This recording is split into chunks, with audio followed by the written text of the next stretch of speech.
Okay, good morning, everybody. Sorry that I'm not there to be with you, but I'm going to go through what I would have done anyway. I'll be explaining as best as I can through this video the content that you're going to need to answer the questions that I gave you to do in my absence. Any issues or concerns, the cover teacher is going to note those and we'll deal with them when we get back. And if you've got anything, any questions or anything, you can email me and I'll get back to you as soon as I can. So, we looked at the theory of this in previous lessons. I've demonstrated to you the different types of radiation that there are, the different types of radioactive materials that we have at Winterthorpe Academy. What I'm looking at today is what makes up those different bits of radiation. How are they formed? Why are they formed? We're also going to be having a look at ionization, penetration, and possibly a little bit about background radiation too. So please have a look at your progress map. If the teacher could just pause on this slide for a couple of minutes, just so that students can see where we are and where we're going.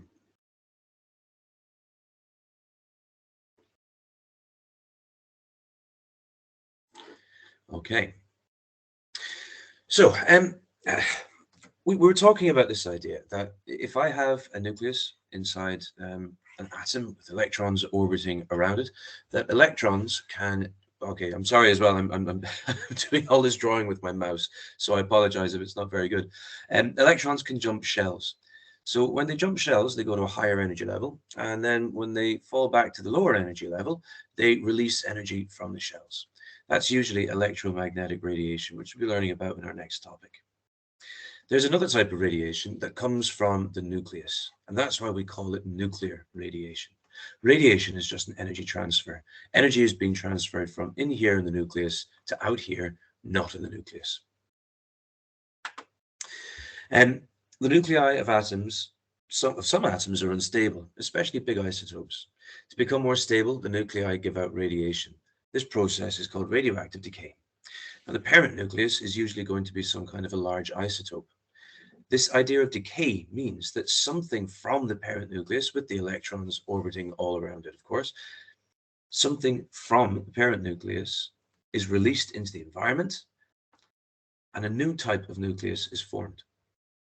Now, nuclear radiation usually makes a new type of atom. The only one that doesn't is the special case that we have to know about anyway in our topics. So this is an unstable atom. As soon as it releases that radiation, transfers energy out of itself, it becomes more stable. Now, remember that machine that I showed you? The reason why I showed it to you on Thursday, I picked up those nasty little radioactive samples and I pointed them at a tube. This is a Geiger Muller tube. It measures the activity or the rate at which a source of unstable nuclei decay. It's measured in becquerels. So something that's 100 becquerels will have 100 bits of activity a second. The count rate is the number of decays recorded each second by a detector. Now, if I was to investigate, if I wanted to see which one of these rocks was more or less radioactive, I would get a ruler and make sure they're the same distance apart. I would count them for the same amount of time. I'd make sure that, excuse me, there was nothing blocking the radiation from getting into the GM tube. And I would repeat and find an average. It's an experiment that we do have to know.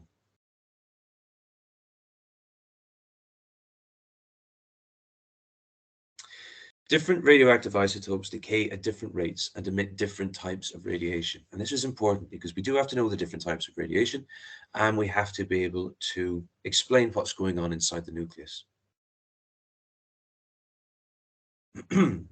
So there are four types that we have to know about. The first is alpha. And I'm just going to leave this up here for 2 seconds. It's given the symbol of this, 4,2He. Now, this is actually referring to helium. Because if I was to draw a helium atom, I would have a proton, a neutron, and a neutron inside my nucleus. And then orbiting around my nucleus, I would have electrons. Now, if I was to remove all the electrons from this helium atom, helium-24, then I would just be left with 2 protons and 2 neutrons. Alpha radiation is when 2 protons and 2 neutrons are released from the nucleus. They have a positive charge because they contain 2 positive protons.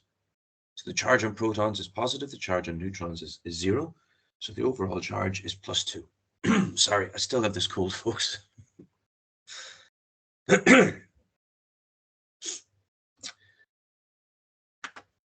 This positive charge is something that we're going to have to look at later on, and it's something that you'll have to remember for the task that you're going to be doing in a minute. You could also get something called beta radiation. Now, beta radiation comes in two forms. You can either have beta negative or beta positive. And we call beta positive positron, but this is just beta negative radiation. Now, a normal atom would have the nucleus in the middle and then electrons orbiting around the shells. In beta negative radiation, an electron is made inside the nucleus and is released.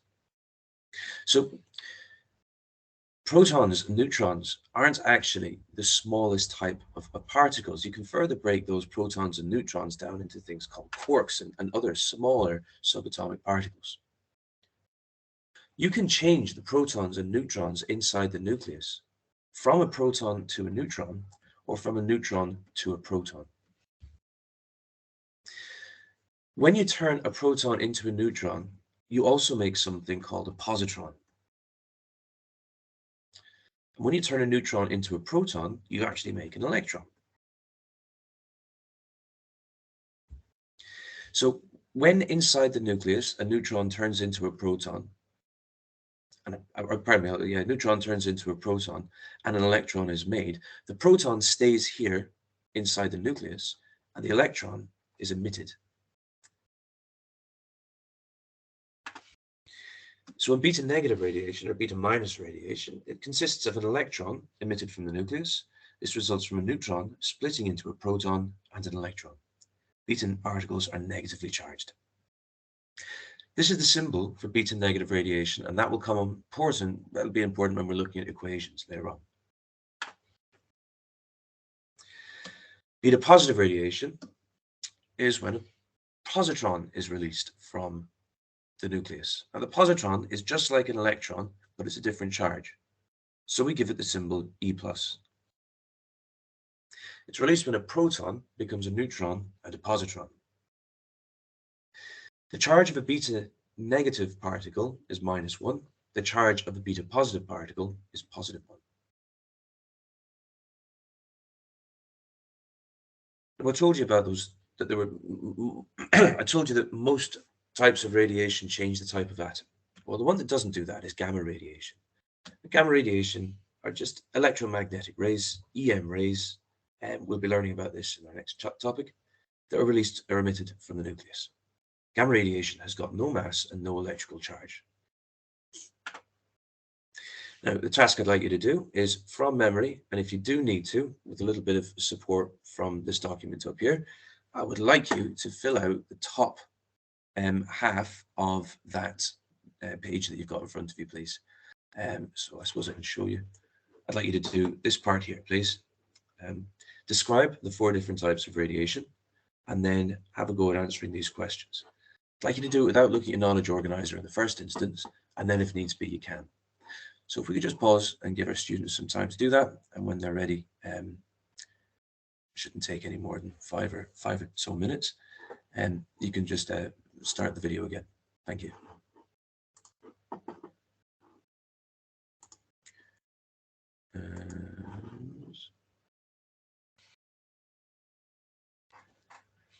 Okay, here are the answers. Click through them. Alpha particle, 2 protons, 2 neutrons, positive charge. Beta negative consists of an electron. Results from a neutron splitting into a proton and electron. Beta particles are negatively charged. Positron, when a proton becomes a neutron, positively charged. Gamma rays are electromagnetic radiation with no mass and no charge. Oh, they're all here again. All right. So alpha, beta negative, beta positive, and gamma rays are ionizing radiations. This means that they can negatively affect us. Gamma radio, and here's how it happens. First thing that can happen is if we give enough energy to an atom, then the nucleons can be removed from the atom. So let's imagine that big yellow thing that's coming from the sky there is an alpha particle. If it smacks the nucleus, literally smacks the nucleus of a cell in your body, it can cause one of the protons to be released. And when that happens, we had a neutral atom. We have 3 protons here, 4 electrons here, and that means that we've got an overall charge of -1. Ions inside the body are dangerous. Ions inside your body can kill you, either through cell damage or through cell DNA mutation, which can lead to cancer. But all you have to, this is just so that you know that ionizing radiation means that we make charged particles in the body. Now, alpha, beta, and gamma are have different levels of penetration that they can do. Now, for the sake of it, I'm giving beta positive and beta negative the same slot on these pages because they have the same mass and they have the same amount of charge, so they can do the same amount of ionization. Now, because of their different makeup, different types of radiation get blocked by different things. These are particles that are flying through the air at a very high rate of speed. And in the case of gamma radiation, it's an electromagnetic wave traveling at the speed of light. So these different things can stop or block or resist the movement of these particles flying through the air. Now, to understand it, you have to remember a couple of things. You have to remember that the charge of the alpha particle here was your 2 plus. The charge of beta negative was either -1 or +1, and that there was no charge on this. There was no mass on this. Remember that mass is made up of protons and neutrons. Because alpha particles are made up of 2 protons and 2 neutrons, it's got a mass of 4. Beta particles, positrons and electrons, have got a mass of almost 0. So if we remember these things, almost 0, not quite 0, but almost 0. Remember these things, it should be quite easy for us to understand why different radiations have got different properties. All right, I'm blathering.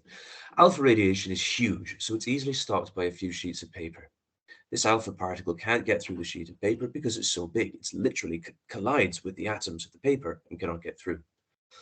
Beta can penetrate paper. It's got enough energy and it's got a small enough mass that it can pass through paper. But if it hits a denser material like aluminium, it collides with more atoms, or there's a higher chance of it colliding with atoms, and it is absorbed. Gamma radiation can only be stopped by thick lead or several meters of concrete or some other very, very dense material. So paper is less dense than aluminium. Aluminium is less dense than lead. Gamma rays can get through all of those, but it cannot get through lead because gamma rays have no mass. Now, all 3 types of radiation cause ionization of other atoms. If these atoms are in living cells, it can cause damage or can lead to cancer. The most ionizing is going to be the one with the greatest amount of charge. And remember that alpha particles are made up of 2 protons and 2 neutrons, which means they have a charge of +2. Ionization will depend on the amount of charge. Alpha is therefore the most ionizing. Beta particles are made of either electrons or positrons. That means they have a charge of +1. Not very much mass, but they have a lot of charge compared to something like gamma. So that makes them a mediumly ionizing material, ionizing radiation. And while gamma rays can penetrate the most materials and has the most penetrative power, it has got 0 mass and 0 charge.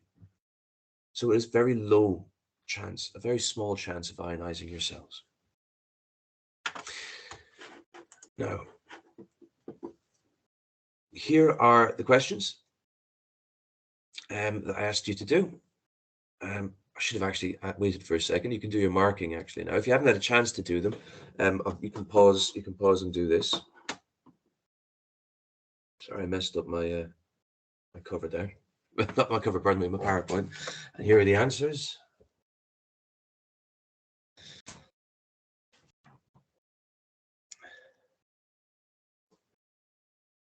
I don't remember if I did ask you to do these or not. Well, okay, hopefully you've done them. If you haven't done these already, then could the cover teacher please go back that you do them then. All right. Okay. This task is at the bottom of your sheet.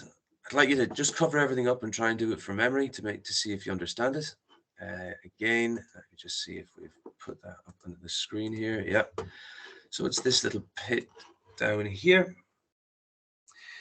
Write a P in the boxes of all the types of radiation that are particles. This little table here, you can do that using the materials that we see up here on the screen. So again, just pause, give me about a minute to do this. It shouldn't, maybe two actually, two and a bit, just in case I haven't described things very well. Give me a chance to go and have a look.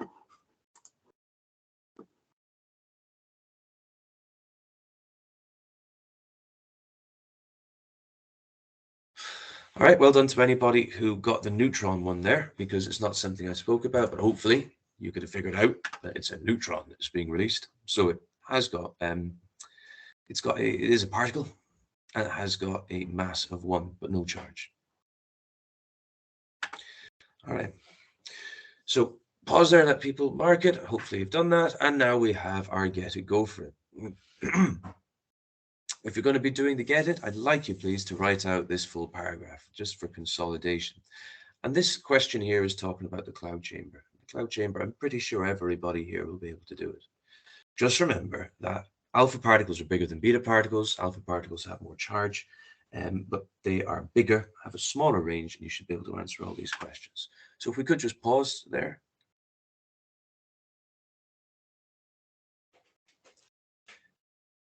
And if you're finished this part, if you finish the get it, then go on to the go for it. I just have to leave it here for 10 seconds.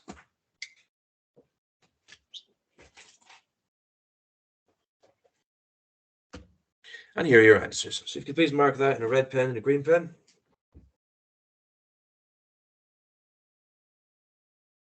I know I'm pausing for a long, long time, but it takes 10 seconds for the recording software to pick up whatever I've got on the screen.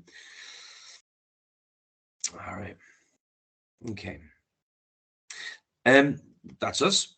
Your next lesson will be on background radiation. Miss Calvert will be doing that for you.